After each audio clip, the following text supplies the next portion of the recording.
panelists. We know that a strong family is at the core of a strong community and ultimately a strong nation. That's right. Our strong families need strong leadership and strong black men. We have to set an example for our young boys and men. What is the state of black marriage under integration? And are we losing the ability to bond with the opposite sex? And I would be remiss if I didn't just defer to Brother Genie on this one first. All right. I think they stepped into my lane on this one. So I'm going to try to be succinct with this, but of course, this is a lot what we deal with, and it's so important, so I'm going to try to really speak to everybody in this room in a very direct way. When they first came to get us from Africa, they wanted our human resource. We were the best agriculturalists in the world. We were the best nation builders. We had the math and the science. We built their nation for them. That's what they wanted the first time. Second time, they wanted the resources that were in the ground. This is the most dangerous period in the history of the world for black people because they got machines. They don't need us to get the stuff out the ground.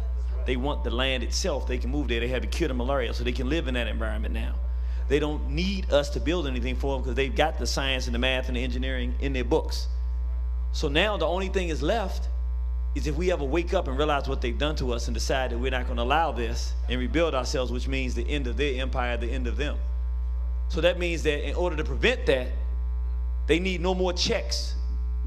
They need a checkmate. So they've done everything imaginable under the sun, at least I hope they have. I don't know come up with nothing new. But to try to destroy us as a race of people. This is the first time on the chessboard, anyone that plays chess will understand what I'm talking about, where they have a potential checkmate. See, it's different when the things that they've done to us over the years, we've rebounded. But there's a reason. Because as long as you have a black woman, as long as the black woman is there, no matter, that's an ancient ancestral story. You can always rebuild a civilization because no matter how much we've been destroyed, she can breathe life into the children. She can turn a weak man into a strong man because when he fall in love with her, it ain't nothing that he won't do to make her happy. And if making her happy means building a nation or tearing another one down, he'll do whatever it takes to do it. So what they have understood is that they have calculated this properly. If they can get us to holistically give up the foundation of black family. I want you to understand what I'm saying. I'm not saying, that they're getting us killing each other in the street. Yeah, but if a brother shoots a brother, he can turn his life around. How many of us have seen that happen? We have many members of the Nation of Islam, so we've seen that there's programs that can turn that around. Sisters have gone out, become prostitutes, or had horrible things in life, but they've come back. But if in all of these situations, these are situations where as African people, as black people, we can still put the mother and the father in a home, and if they commit to raising children, we can recover. Here's the difference. In this situation, you got a checkmate. It's over because if you can get the black man to concede to the idea that he don't even want a black woman at all, ever, and a black woman to concede to the fact that she doesn't want a black man, then the potential for a future of the race has already been wiped out. So the future is gone, but even deeper. So not only is the race destroyed, but it's something deeper. This is what makes this a checkmate. All we have to do as black people, and you've seen it throughout history, once we see what's going on, we stand up, we fight. So they were lynching brothers and sisters in the South because they told us that we were rapists, and our people were so moral. Well, if he was a rapist, we're not going to do nothing. And Sister Ida B. Wells Barnett took her pen and said, these brothers weren't rapists. They started a store, and these white folks were jealous of them. And then all the brothers started getting their pistols out and said, well, we thought they was killing criminals. But you telling no, we're not going to tolerate this.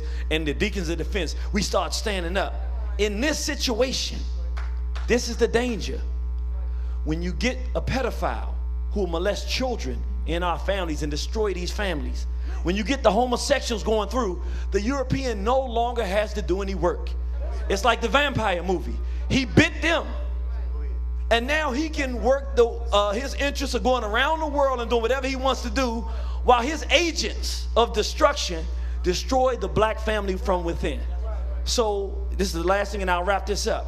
I would say it's not that this thing is more important than other things, because it's these other things don't exist. Our economics, all of these things exist. However, who cares how many businesses your son has if he's a homosexual and won't give you no grandchildren?